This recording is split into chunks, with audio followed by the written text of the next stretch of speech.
guys, this is Under the Canopy Chats, and this is our 5th chat, and we are talking about relationships. So Lauren and I thought it'd be fun to think of a couple questions for each other and just see what it's like to live for Christ in your single years, and what it looks like to do that while you're married with 2 young kids. So just to kick it off, I'm gonna be putting Lauren in the hot seat. So Lauren, what are some expectations you had going into marriage? Okay, like by far the biggest expectation that I had was Jared can make me happy and he's gonna solve all my problems. So that's my brother, by the way. Yes, so I have to be careful what I say. No, I'm just kidding. Yeah, I think right off the bat, that just kind of like set our marriage up for failure. Just having like these super high, unrealistic expectations of him that he obviously wasn't aware of. Yeah. And you know, if I wanted to feel validated, I'd go to him. If I wanted to feel worthy, I would go to Jared. If I wanted to, you know, feel unconditional love, or even if I wanted to like feel beautiful or know that I was beautiful, like I would go to him before I would even go to the Lord. And it's definitely something that, you know, I really have to keep myself in check with, because it's something, you know, it's a temptation. It's a temptation because he's right there. I can just go to him instead of like going to God first. So yes, that's the biggest expectation. That was like the biggest one for sure. So would you say that you've made your husband an idol, or have you? Yes, I think making Jared an idol, like, is just been, like, my biggest struggle in marriage. You know, I think you know that you're making your spouse an idol when you are expecting them to possess attributes that only God can possess. So, like, for example, like, you know, looking to Jared, like, to fix my stress or to, like, fix my anxiety or even, like, my past hurts, you know, I would be going to him, Jared, before I would even be going to the Lord. Okay. And so, like I said, yeah, it's still like one of those like temptations and definitely something that, you know, I'm working on. But going into marriage, like, you have to really check your motives. Yeah. Of like, okay, like, why am I going to him for this? You know, I need to be going to the Lord first. So, yeah. That's good. So did you have 3 points? Yes. Okay, so yes, these are three signs that I like actually question myself with to identify if you're making your spouse an idol. So get a pen and paper and write these down. These are good. She told me these before. Yeah, write these down, because these will really help you identify if you're making your spouse, or if like anybody, like any other relationship, like a friend. Gonna snap a photo now. There you go. So question number 1, or I guess sign number 1, you have no grace and only condemnation for your spouse. You've made an impossible standard of perfection for them. Ooh. 2, you become angry when he doesn't meet your needs or expectations. Okay.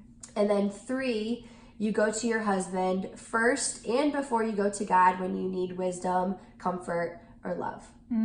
So, like I said before, it's like always be checking your motives, always just being aware of this. Like, are you taking it to the Lord before you're taking it to your husband? Like, are you going to the Lord in prayer, or are you asking your husband to pray for you? Because like that's something that I would like do. Be like, Jared, can you pray for me about this? And he would be like, you taking it to the Lord? That's good. And I'd be like, oh man. Yeah. So I think it's just like learning to balance those 2 really intimate relationships. You're right. That's huge. And I would think, you know, I feel like throughout married life, you're always working on your communication. Like, it's never gonna be, would you say it's like can never be perfect? No, yeah. Communication's huge in marriage. Like, always be talking about everything. All the time. Yes. That's good. Yep. That's good tips. All right. So I have 2 questions for Caitlin. Okay. Bring it. Yeah. Okay. Question number 1. People tend to think that their life starts like the day they get married. And how are you thriving and having purpose in this season of singleness right now?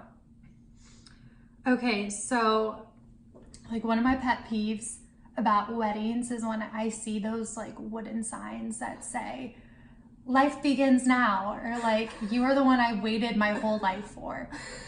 I can't help but like go, did you ever have a sign of that? No, like that? Okay. No. Say sorry. No. Sorry if you're watching and you've had that sign. It's just, it really just puts, like Lauren said earlier, like a huge expectation on that person in a marriage. Yes. Like to say you're the one I've waited my whole life for. Okay, like talk about starting off on like a bumpy road or whatever. So I know I've thought about this before. Like I would love to like maybe have a sign that says like, you're the one I've like prayed for or like hoped for, like believed would be here. Like, you know, something like that. Yeah. And I think it just kind of shifts to kind of like, all right, like you are the one who I've had faith that God would bring, you know, to me. That's good. Yeah. So, and just asking God what he has for you in this season, how to know that and how to walk that out is you're just gonna have to get alone with God and ask him. Right. You're just gonna say, God, what are like some priorities that should be at the top of my list right now while I'm single, without a husband, without kids running around the house? Like, what can I do right now to be most effective for your kingdom? Yeah. And I've had to ask God that and, you know, really seek him out on those things. And he has answered. And the reason why I think I'm enjoying my single years is because I'm like confident in what I'm doing. And I know that, okay, I've asked those questions and, you know, I'm living that out like as the best I can. Right.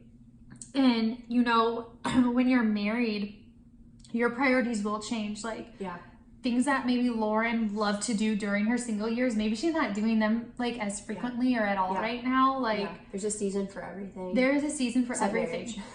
Yeah, marriage is not a season. Marriage is your life. Like when you got married to Jared, like it's like, okay, you know, we're in this like the rest of our lives.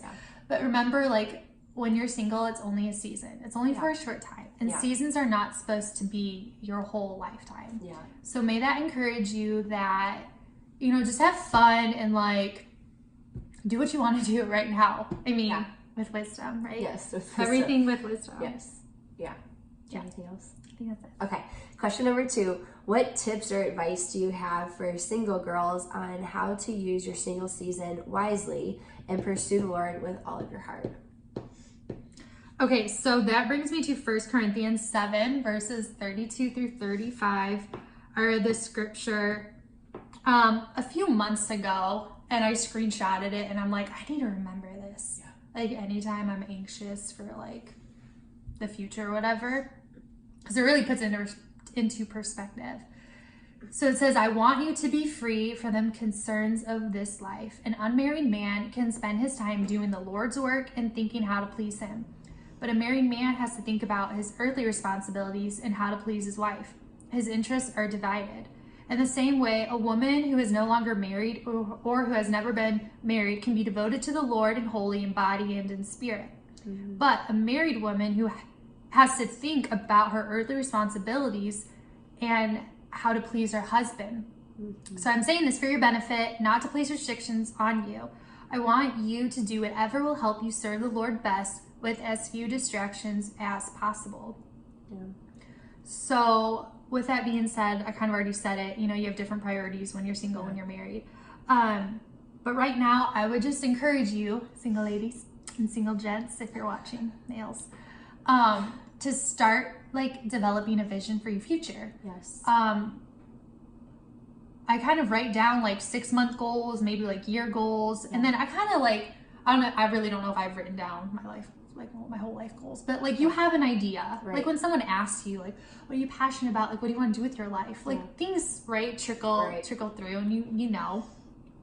And like Lauren said, a temptation once you get married is that you make your spouse an idol. So knowing that, start praying right now that, God, be number one in my life right now while I'm single, when I start dating or engaged, like every season, God, just be my number one. Yes, that's good.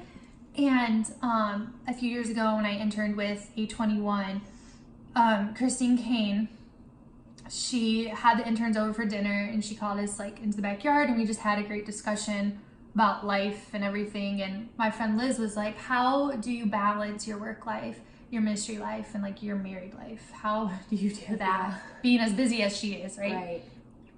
And she said, in my single years, I knew what God called me to do.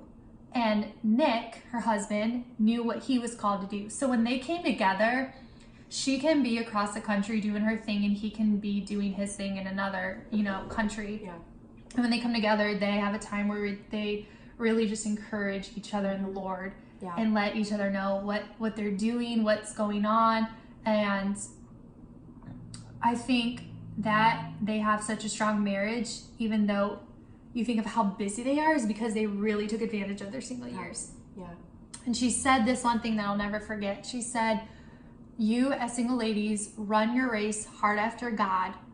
And if there is someone who is coming up beside you, and all you have to do is like turn to the right and turn to the left, and you see someone like running just as hard as you do, then like meet up for coffee or whatever. Yeah. She said, but if you're looking back and someone's far behind, or maybe they're super far ahead, I don't know. She just kind of said like, you stay in your lane, do your thing. And if someone kind of like meets and joins with you and like is going just as hard, then like you can give them the time of day, right? Right. That's really good advice. Yeah. So good. When she said that encouraged me, because it's like, okay, I have absolute freedom to do what I want, to do what God has called me to do. And like, that takes off the pressure, I feel like, when you look at it that way. Yep. Just like keep going hard after the Lord. Yeah. Yeah. And I think just in closing, I think no matter the season we're in, whether we're single or we're married, we should just be going hard after God no matter what.